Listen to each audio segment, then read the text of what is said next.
Okay, so I got 3 questions emailed to me, and as it turns out, there are 3 really good questions. They encompass 3 different techniques, and all 3 of them are relevant to something you're going to see on the exam. So, the first question right here is number 17. And number 17 is basically it's essentially just a u substitution. All right, you've got a fraction, and the thing you want to remember with the u substitutions is the du will never be just the denominator. All right, so most of the time, unless your fraction contains a natural log, you're going to be choosing the denominator for your u. All right, so I'm going to choose u to be 3x squared minus 1. That's a 2. Hang on. It's not a very good 2. 3x squared minus 1. So the derivative of u, du, is going to be 6x dx. And I'm going to bring the 6 over here as 1/6. Du is x dx. All right, so when I rewrite this, I'll drag the other ones down, so I'm just going to go across here. So when I rewrite this,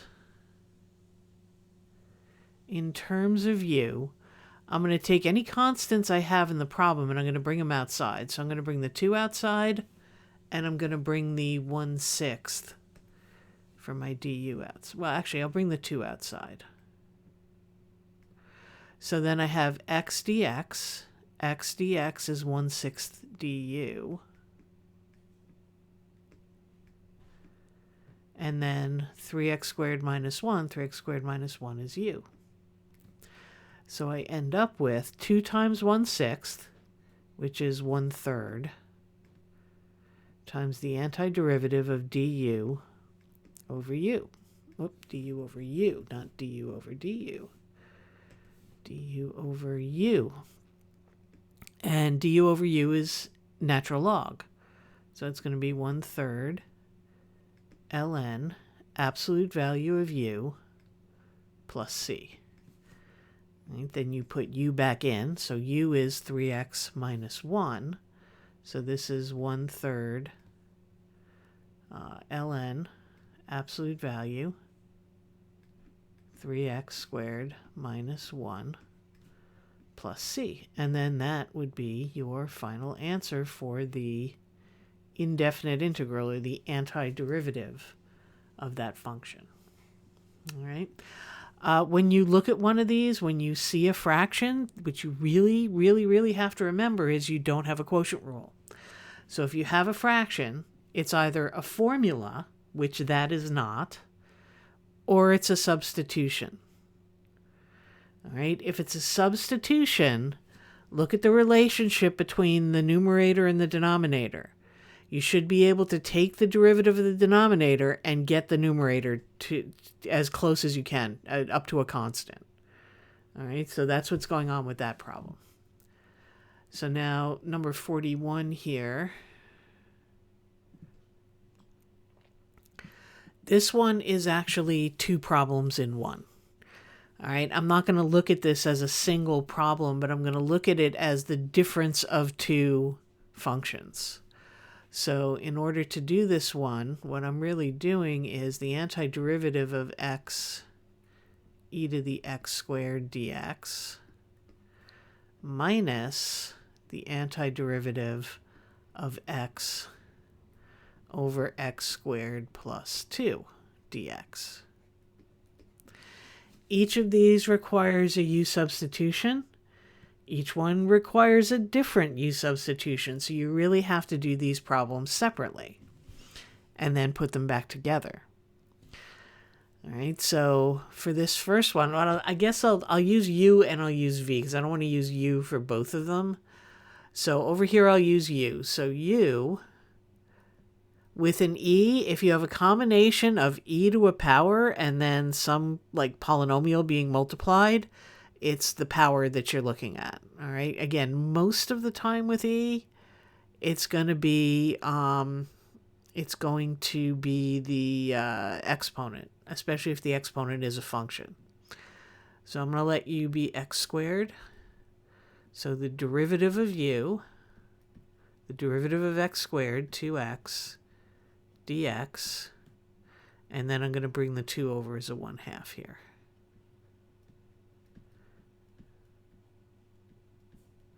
So this part becomes the antiderivative.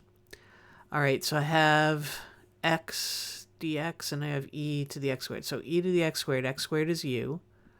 So that's going to be e to the u. X dx becomes 1/2 du. So I can bring the 1/2 in front.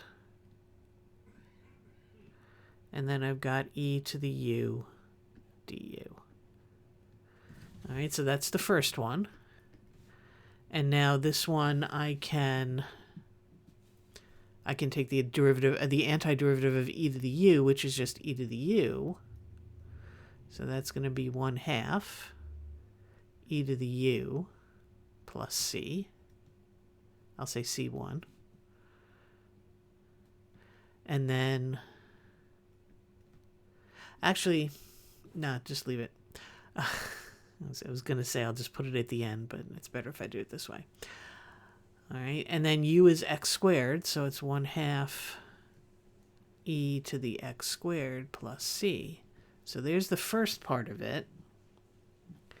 Now for this one, I don't want to use u again because that gets confusing, so I'll say v. This is the same situation as we had in the first problem. I've got x over x squared plus 2. If I take the derivative of the denominator, I'm going to get 2x, and I've got that x in the numerator.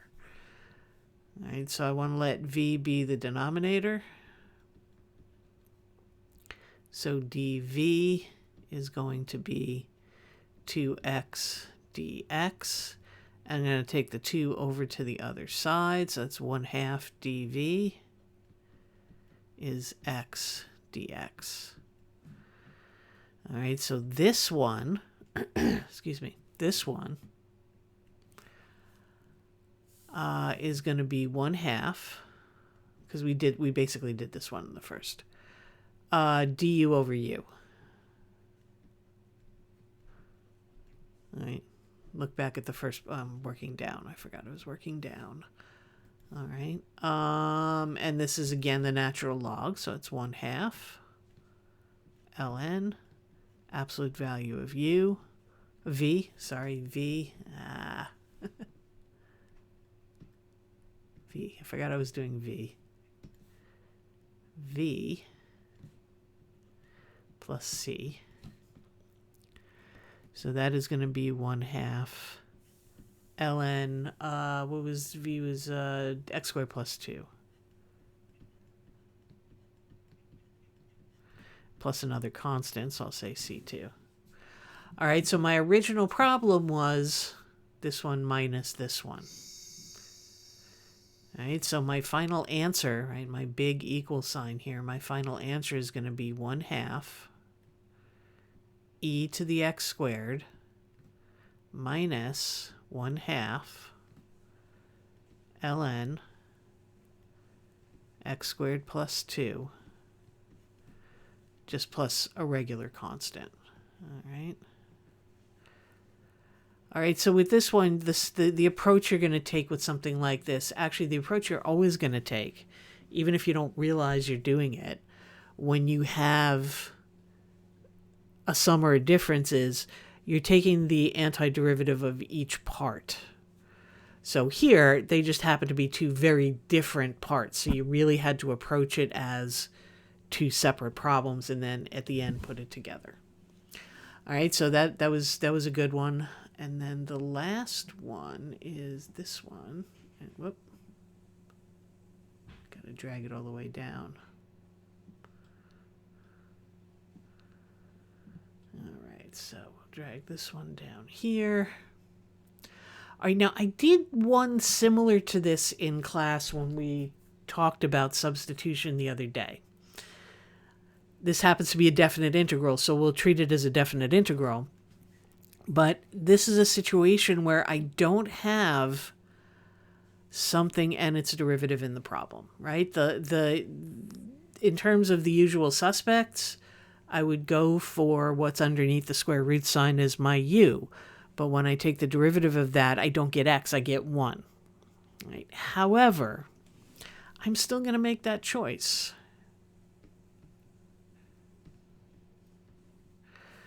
Right? The problem that I have with this, aside from, again, we do not have a product rule to work with, which means the only way I can do this is either with a substitution or to multiply it out. I can't multiply it out because that's a square root.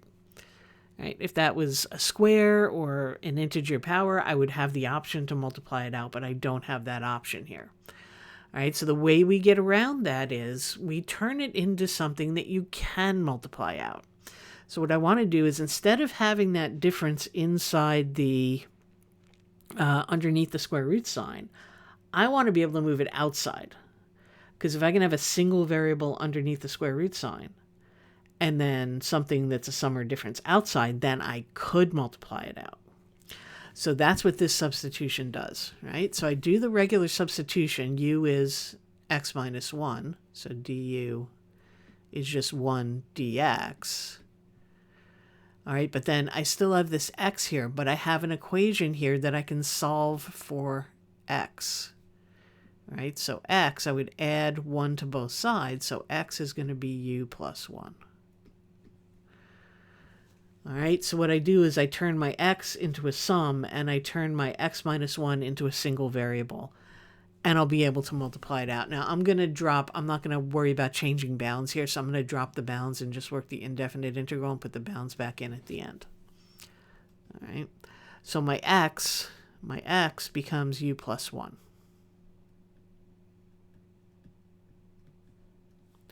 The square root of x minus 1 becomes the square root of u. And the square root of u is u to the 1/2. And then dx becomes du. All right, so now I have something I can multiply out. All right, so now I can actually do this multiplication here. So u to the 1/2 times u is u to the 3/2. Plus u to the 1/2 times 1 is just u to the 1/2 du. And now these are just power rules. So I add 1 to 3/2 and get 5/2. I divide by 5/2, that's multiplying by 2/5. So that's 2/5 u to the 5/2 plus I add 1 to 1/2 and I get 3/2. I divide by 3/2, that's multiplying by 2/3.